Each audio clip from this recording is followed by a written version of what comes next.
আসসালামু আলাইকুম। সকলে কেমন আছেন? আশা করি আল্লাহর রহমতে ভালো আছেন। ইঞ্জিনিয়ারিং পাঠশালার পক্ষ থেকে আমি মোহাম্মদ সাব্বির হাসান আপনাদের সাথে যুক্ত হয়েছি। বাংলা প্রথম পত্র যে বইটা আছে এ বিষয়ে একটু ধারণা দেওয়ার চেষ্টা করব। তো আজকে আমরা যে চ্যাপ্টারটা আলোচনা করব সেই চ্যাপ্টারটির নাম হচ্ছে আমাদের বঙ্গভাষা। কী নাম? বঙ্গভাষা। বঙ্গভাষা কবিতাটি লেখেন মাইকেল মধুসূদন দত্ত। বঙ্গভাষা কবিতাটি লেখেন মাইকেল মধুসূদন দত্ত।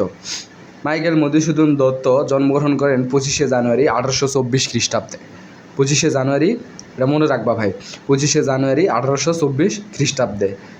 তার পিতার পরিচয়, পিতার নাম মুন্সী রাজনারায়ণ দত্ত। মাতার নাম পড়ে নিবা তোমরা। শিক্ষা জীবন কলকাতার লালবাজার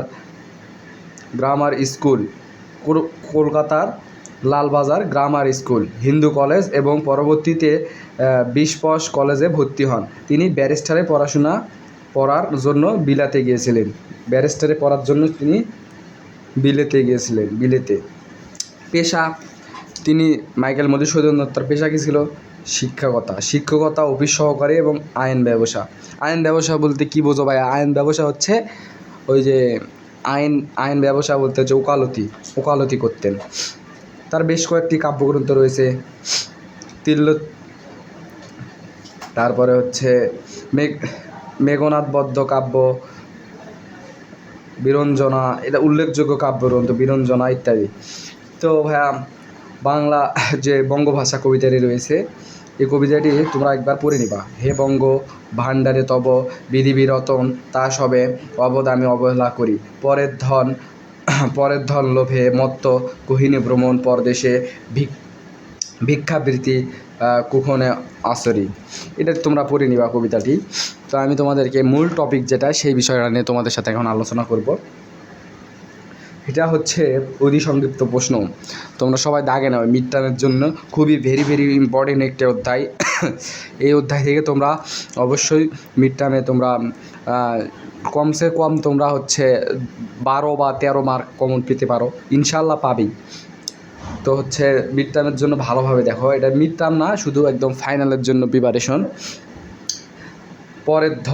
পরের ধন লাভের আশায় কে পরদেশে ভ্রমণ করেন? ভাইয়া, পরের ধন লাভের আশায় কে পরদেশে ভ্রমণ করেন?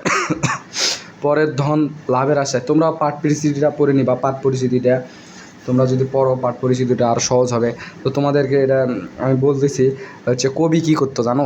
কবি হচ্ছে মাইকেল মধুসূদন দত্ত তখন বাংলা ভাষাকে অবহেলা করতো। আমি তোমাদের যা শর্টকাটে বোঝাচ্ছি, বাংলা ভাষাকে অবহেলা করে, বাংলাকে তিনি অবজ্ঞা করে ইংলিশ বিষয়ে আকর্ষিত হয়। ইংলিশ বিষয়ে বাংলা সাহিত্য লিখতে তিনি ইংলিশে চলে যায়। ইংলিশে লেখার পর ইংলিশে 2-1টা কাব্যগ্রন্থ, উপন্যাস, ইংল্যান্ডে ইংলিশে পড়াশোনা করে 2-1টা ইংলিশে কাব্যগ্রন্থ রচনা লেখা শুরু করে, কিন্তু সেখানে ব্যাপকভাবে কোনো সাড়া ফেলতে পারেনি। তারপরে তিনি আফসোস করে, না আমি ইংলিশ কেন লিখলাম, আমি বাংলা লেখাই ভালো ছিল। তারপরে তিনি আফসোস করে এবং আফসোস করার পর বাংলাদেশে ফিরে আসে। বাংলাদেশে ফিরে এসে আবার বাংলা বিষয়ে সাহিত্য, কবিতা, রচনা এগুলো লেখা শুরু করে। এগুলো লেখার পর ব্যাপক সাড়া ফেলে। তো এই বিষয়টাই এই কবিতার মাধ্যমে, বঙ্গভাষা কবিতার মাধ্যমে ফুটে উঠেছে। তো তোমাদেরকে আমি তারপর শুরু করতেছি। পরের ধন লাভের আশায় কে পরদেশে ভ্রমণ করেছে এবং তার ফল কী হয়েছিল? পরের ধন লাভের আশায় কে পরদেশে ভ্রমণ করেছিল? মাইকেল মধুসূদন দত্ত। বাক্যটি রূপকর্থে গ্রহণ করতে হবে। মাইকেল মধুসূদন দত্ত যৌবনে মাতৃভাষাকে অবজ্ঞা করে ইংরেজি ভাষার বিখ্যাত কবি হওয়ার স্বপ্নে বিভোর ছিলেন। বাংলাকে অবহেলা করতেন, করে ইংরেজি বিষয়ে ভালো একটা দক্ষতা অর্জন করার জন্য তিনি বিদেশে পাড়ি জমান। এই জন্য প্রচুর ইংরেজি সাহিত্য অধ্যয়ন করেন এবং ইংরেজিতে 2টি কাব্যগ্রন্থ এবং রচনা, আমি যেটা বললাম একটু আগে, কাব্যগ্রন্থ এবং রচনা লেখেন। কিন্তু তার ফল মোটেও ভালো হয়নি। মানে ইংরেজি বিষয়ে যতই লেখুক তার ফল ওখানে ভালো হয়নি। এই কাজে তিনি ব্যর্থ হয়ে মাতৃভাষা বাংলার কাছেই ফিরে এসেছে। আমি যেটা ভাই বললাম তোমাদের একটু আগেই, আমাদের কথাটা ক্যাচ করতে পারলে তোমরা অতি সহজেই বুঝবা বিষয়টা। তো তারপর বুঝলা পরের ধন লাভের আশা, সেটা পরীক্ষাতে আসার সম্ভাবনা আছে 99.9%। কবিকে কুললক্ষ্মী স্বপ্নে কী উপদেশ দিয়েছেন? কবিকে কুললক্ষ্মী স্বপ্নে কী উপদেশ দিয়েছেন? কবিকে কুললক্ষ্মী স্বপ্নে ঘরে ফিরে যেতে বলেছেন, অর্থাৎ কবিকে বিদেশি তথা ইংরেজি ভাষার পরিবর্তে মাতৃভাষার সাহিত্য চর্চার উপদেশ দিয়েছেন। মানে কুললক্ষ্মী কবির স্বপ্নের মাধ্যমে এসে কবিকে বলে তুই ঘরে ফিরে যা। কবিকে বিদেশি ভাষার পরিবর্তে মাতৃভাষার সাহিত্য চর্চা করতে বলেন। বঙ্গভাষার পূর্ব নাম কী ছিল ভাইয়া? বঙ্গভাষার পূর্ব নাম কী ছিল? যে একটা একটা নাম প্রথমে রচিত হয়েছিল, তারপর সংশোধনের পর বঙ্গভাষা নামটি হয়েছিল।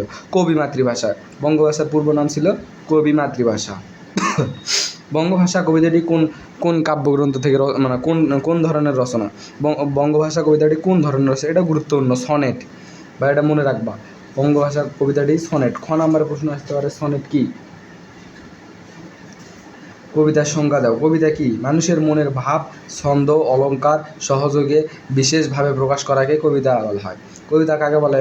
এটা তোমাদের প্রায় বেশিরভাগ প্রশ্নেই তোমরা আগে পড়ে আসছো এসএসসিতেও, যে মানুষের মনের ভাব ও ছন্দ অলঙ্কারে সহযোগে বিশেষভাবে প্রকাশ করাকেই কবিতা বলা হয়। কুললক্ষ্মী কবিকে কি মনে করেছেন? কুললক্ষ্মী কবিকে কি বলেছেন? কুললক্ষ্মী কবিকে সন্তান বলে মনে করেছেন। কি বলে মনে করেছেন ভাই? সন্তান। এইগুলা যেগুলো দেওয়া আছে সবগুলোই ভেরি ভেরি ইম্পর্টেন্ট, তো তোমরা স্কিপ করবো না, পড়ে যাবা। সহজ, খুবই সহজ বিষয়গুলো, তোমরা যদি আমার কথা বুঝতে পারো অতি সহজে বুঝে যাবা। তাহলে এখানে এটা একটু আগে বললাম, অমৃতকার ছন্দের প্রবর্তককে মাইকেল মধুসূদন দত্ত। এইটা ভাই মাস্ট বি, আসেই, এটা আসে। অমৃতকার তোমরা যখন হুট করে তোমাদের দিবে, তোমাদের মাথার মধ্যে ক্যাচ করো, অমৃতকার ছন্দের প্রবর্তককে মাইকেল মধুসূদন দত্ত। সনেটের জনককে, সনেটের জনকও ভাই মাইকেল মধুসূদন, সনেট আবিষ্কার করে মাইকেল মধুসূদন দত্ত। তো তোমরা আর কয়েকটা দিব, বেশি দিব না, কাশি হয়েছে ভাই। এই যে বঙ্গভাষা কবিতায় পরের ধন বলতে কবি কি বুঝিয়েছেন? বঙ্গভাষা বলতে পরের ধন বলতে কবি বুঝিয়েছেন যে হচ্ছে কবি পরধন বলতে কবি হচ্ছে পাশ্চাত্য সাহিত্য বা ইংরেজি সাহিত্যকে বুঝিয়েছে। পরের ধন মানে কবি যখন বাংলা ভাষাকে অবজ্ঞা করে ইংরেজি ভাষা শিখতে গেল, ইংরেজি তো অবশ্যই পরের ধন কারণে এই ধরে বলা হয়েছে। তো আর একটা প্রশ্ন তোমাদের দেব, কুললক্ষ্মী কে? কবিতায় কুললক্ষ্মী কে? কুললক্ষ্মী হচ্ছে কবি মাতৃভাষা সাহিত্য চর্চার মূলে দেবী প্রেরণাকেই মাতৃভাষা কবি পরিচিতি দিয়ে বলা হয়েছে।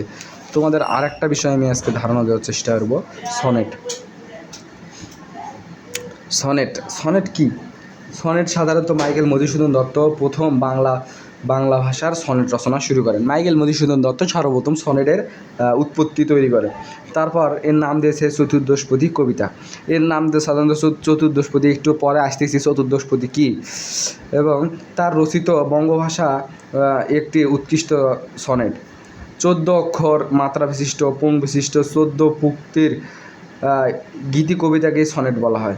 14 অক্ষর মাত্রাযুক্ত পুংক্তি বিশিষ্ট 14 পুংক্তির গীতিকা কবিতাকেই সাধারণত সনেট বলা হয়।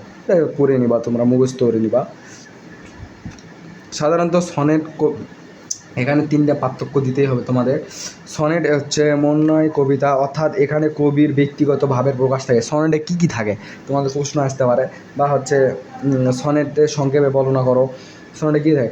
সনেটে এখান থেকে দিবা, এখানে কবির ব্যক্তিগত ভাবের প্রকাশ থাকে।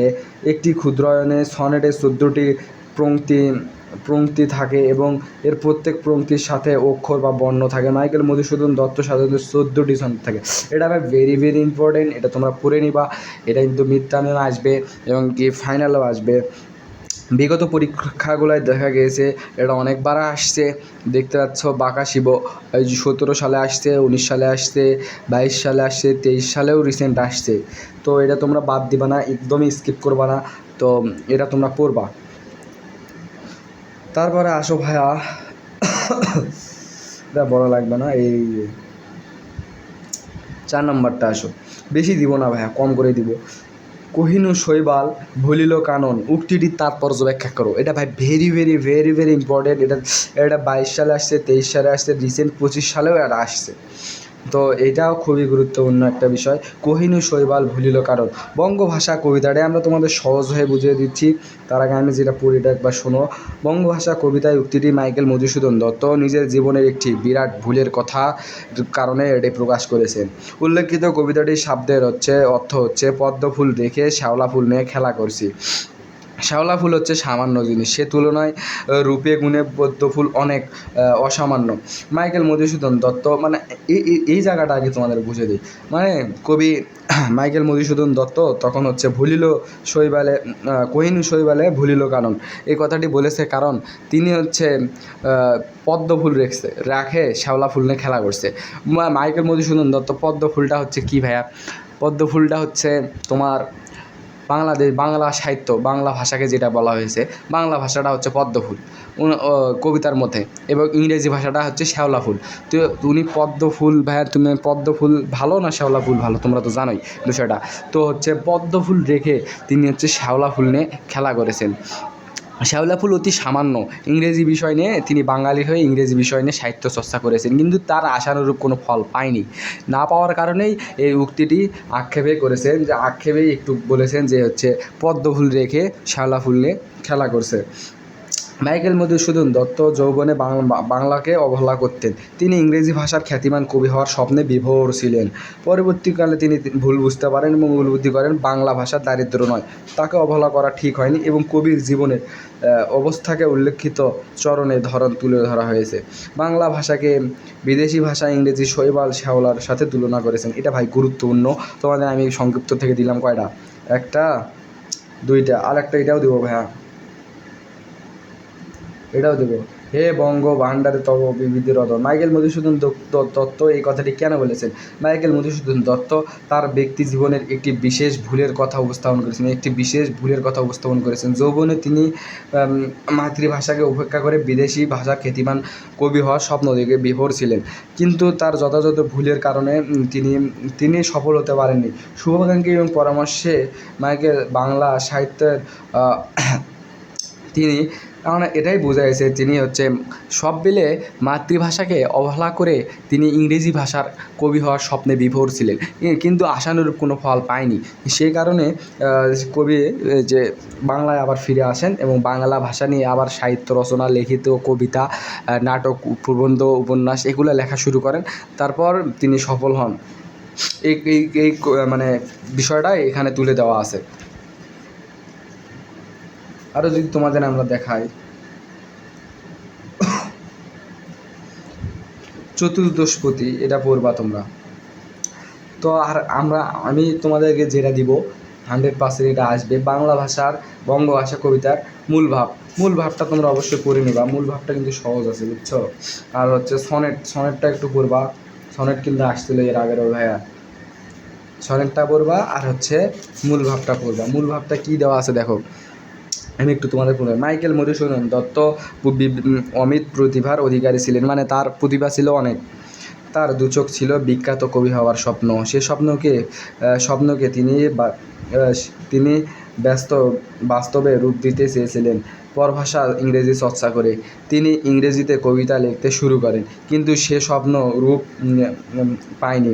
বিখ্যাত কবি হওয়ার ইংরেজি সাহিত্যের স্থান করে নিতে পারেননি। সে ব্যর্থতার কথা স্মরণ করে কবি অনুশোচনা করেছেন।